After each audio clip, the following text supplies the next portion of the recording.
Welcome back. Now it's time to start a discussion about multiprocessing, but first let's talk about concurrency versus parallelism. In Python, threads can run concurrently but not in parallel due to a mechanism called the global interpreter lock. Concurrency means that multiple tasks can make progress and run during overlapping periods but not necessarily at the same exact time. Concurrency can be achieved even on a single CPU by time slicing, where the CPU switches between tasks, giving the illusion that they are running simultaneously. Parallelism means that multiple tasks are literally running at the same time on different CPU cores and processors. The global interpreter lock. The GIL is a mutter, a type of a lock that protects access to Python objects, preventing multiple native threads from executing Python bytecode simultaneously in a single process. The main reason for GIL existence is to ensure that Python memory management, which isn't thread safe, works correctly without causing data corruption. Impact of GIL on threads. Due to the GIL, even if you create multiple threads in a Python program, only one thread can execute Python bytecode at a time. That means that threads are not truly running in parallel on multiple CPU cores. Instead, the GIL is constantly switching between threads, given the appearance of concurrency but not through parallelism.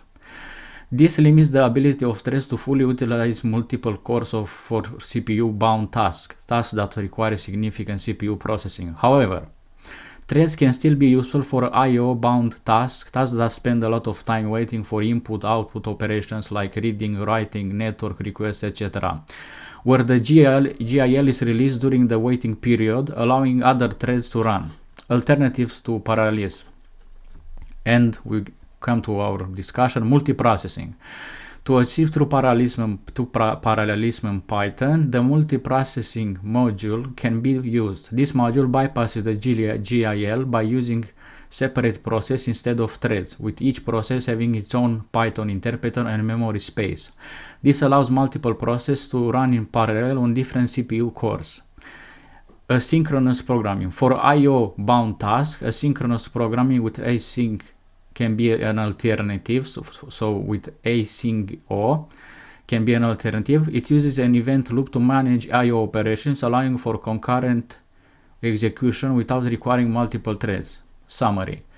Python threads can run concurrently, meaning they can progress in overlapping time periods. However, due to the GIL, they do not run in parallel on multiple CPU cores, as only one thread can execute at a time.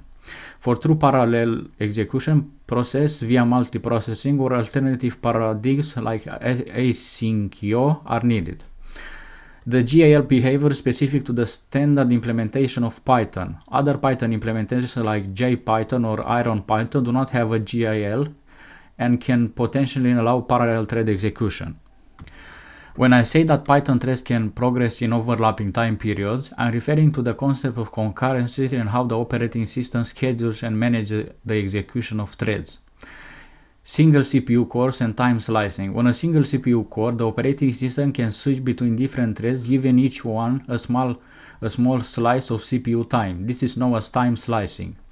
Even though only one thread is running at a given moment, the OS switches between threads so quickly that it appears as though multiple threads are running simultaneously. This gives the illusion of concurrent execution. For example, if you have two threads, A and B, the CPU might run thread A for a short amount of time, then switch to thread B, then back to A, and so on. Although A and B are not running at the exact same time, their execution overlaps in the sense that they are both making progress during the same overall period. On multiple CPU cores. On a machine with multiple CPU cores, threads from different processes or even different threads within the same process, if not restricted by GIL, can run on different cores. However, because of the GIL in Python, only one thread can execute Python bytecode at a time within a single process.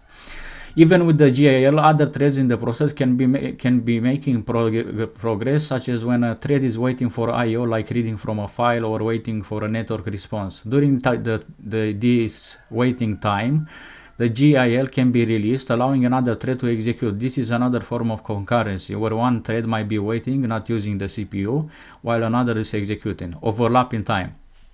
The key idea of overlapping time periods is that multiple threads are making progress and moving forward on the execution within the same broader time frame. They might not be running at the exact same millisecond, but they are moving towards completion in parallel from the user's perspective, as opposed to running sequentially, where one thread must finish completely before another can start. Examples to illustrate the overlapping time periods. Imagine two people, threads, writing different parts of a report. Person A starts writing at 9 a.m. and person B starts writing at 9 and 5 a.m. Even though person A and person B are not writing at the same exact second, there is an overlapping time period between 9 and 5 minutes a.m. and whenever they finish their tasks, where both are working on the report concurrently. Similarly, in Python, thread A starts its execution, then pauses, maybe due to I/O. Thread B starts and does some work while thread A is paused. Thread A resumes and continues its work while thread B might be paused or waiting.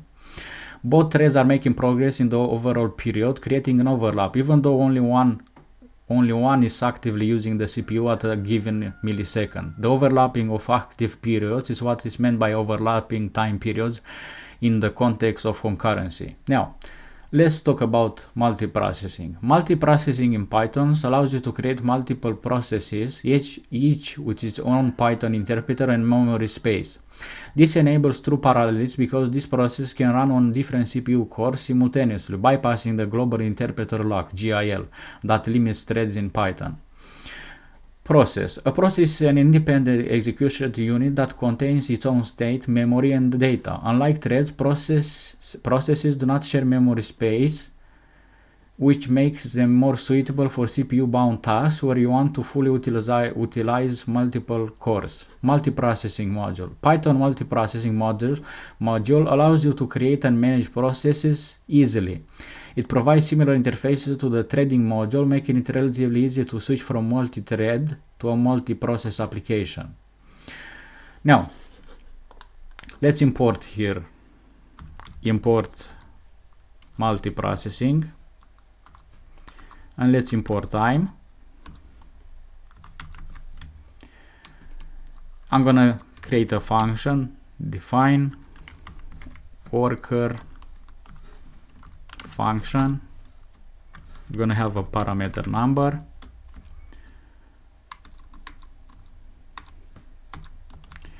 And it's gonna have a print, which is gonna say worker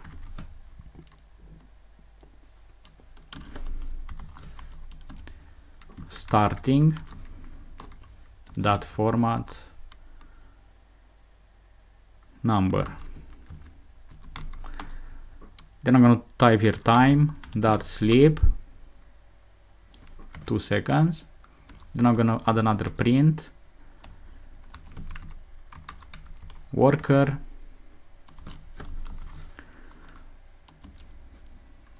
finished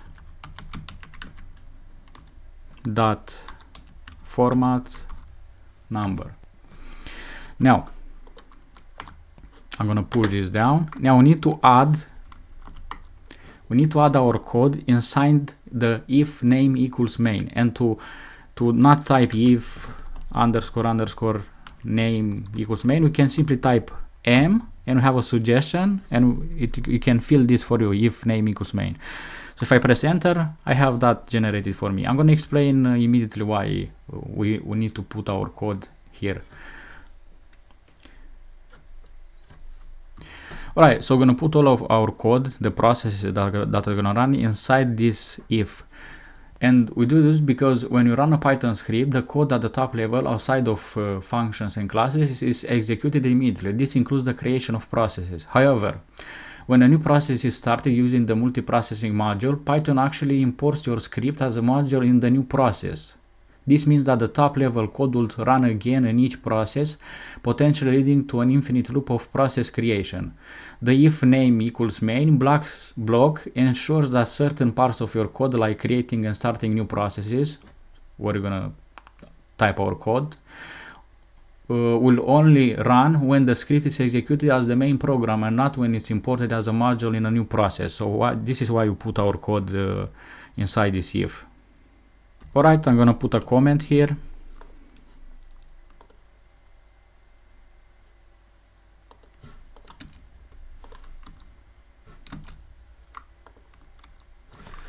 So let's put a comment.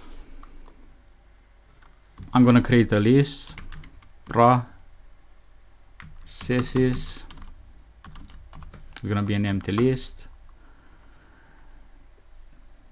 I'm gonna put another comment, create and start multiple processes.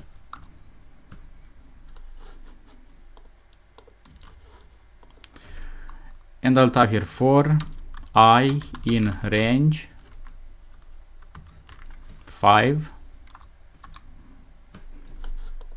colon. I'll type process equals to, so the variable process, multiprocessing dot process. So this is how we create a process. It's similar to the creation of threads. I'm gonna type target. I'm gonna type worker function,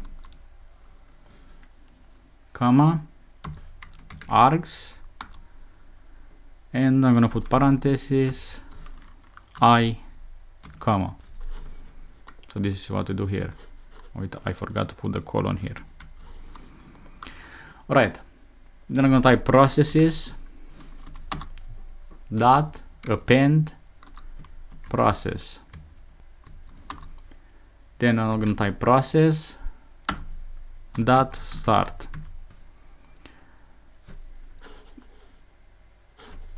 I'll go down here. I'll put another comment. Wait for all processes to finish. And I'll type for process in processes.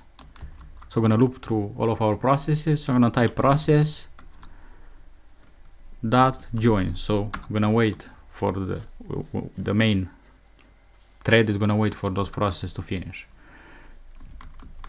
And down here outside of the for loop, I'll type print